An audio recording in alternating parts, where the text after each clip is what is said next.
పాపాల పెద్దిరెడ్డి వచ్చి చూడవయ్యా నీ యొక్క పాపులారిటీ. ఆయన ఏం తింటాడో నాకు తెలియదు. అన్నం తింటున్నాడా లేదు. ఉదయం అయితే ఇసుకే అల్పాహారం ఆయనకి,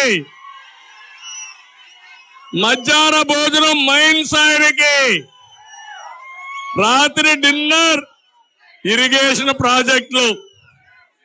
ఒకప్పుడు బకాసురులు ఉండేవాళ్ళు, అలాంటి బకాసురుణ్ణి మించిపోయాడు ఈ పాపాల పెద్దిరెడ్డి.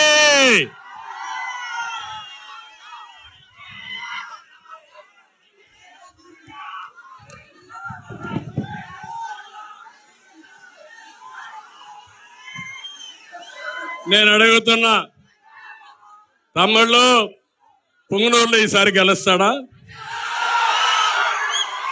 గెలిపిస్తారా? నేను అడుగుతున్నా. ఇలాంటి దుర్మార్గులు రాజకీయానికి అర్హులా అని మిమ్మల్ని అడుగుతున్నా. వయసు పెరిగింది కానీ బుద్ధి మాత్రం పెరగల. కుప్పానికి వెళ్ళాడు, కుప్పంలో గెలుస్తాడంట. నేను చెప్తున్నా, పుంగనూరులోనే నీ రంగు మారింది. పుంగనూరులో గెలిచే పార్టీ తెలుగుదేశం పార్టీ. నా దయాదాక్షిణ్యాల వల్ల గెలిచావు గాని ఇప్పుడు చూపిస్తా నా తడాకా ఏంటో. నిన్ను ఎక్కడ పెట్టాలో పెట్టి చూపిస్తావని మరొకసారి హెచ్చరిస్తున్నా.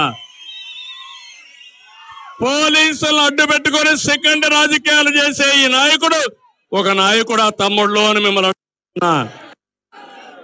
కాలేజీకి వెళ్లే విద్యార్థులు మైక్ మైక్ దిగండి, మీరు దిగండి, మీరు దిగాల.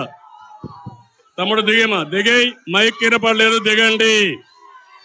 నువ్వే దిగాల, దిగాలి. ఎన్నికరండి, మీరంతా ఎన్నికరండి. నేను ఒకటే చెప్తున్నా, మొన్నే అంగళ్ళు కేసులు పెట్టారా లేదా తమ్ముళ్ళు మన మీద? ఏం జరిగింది అంగళ్ళలో? మనం ఏమైనా దాడి చేశావా అని మిమ్మల్ని అడుగుతున్నా. చేసాము మన దాడి. దారిలో వస్తున్నాం.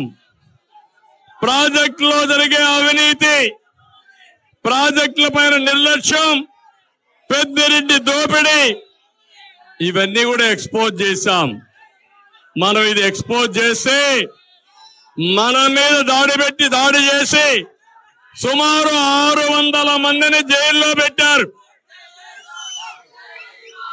నేను ఒకటే చెప్తున్నా, 600 మంది, ఇందులో విద్యార్థులున్నారు,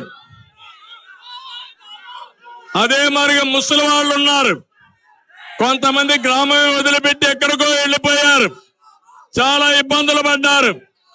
అందుకే ఈ పీలేరు సభలో చెప్తున్నా, మళ్ళీ తెలుగుదేశం పార్టీ ఏంటో, నేనంటే ఏంటో చేసి చూపిస్తామని హెచ్చరిస్తున్నా.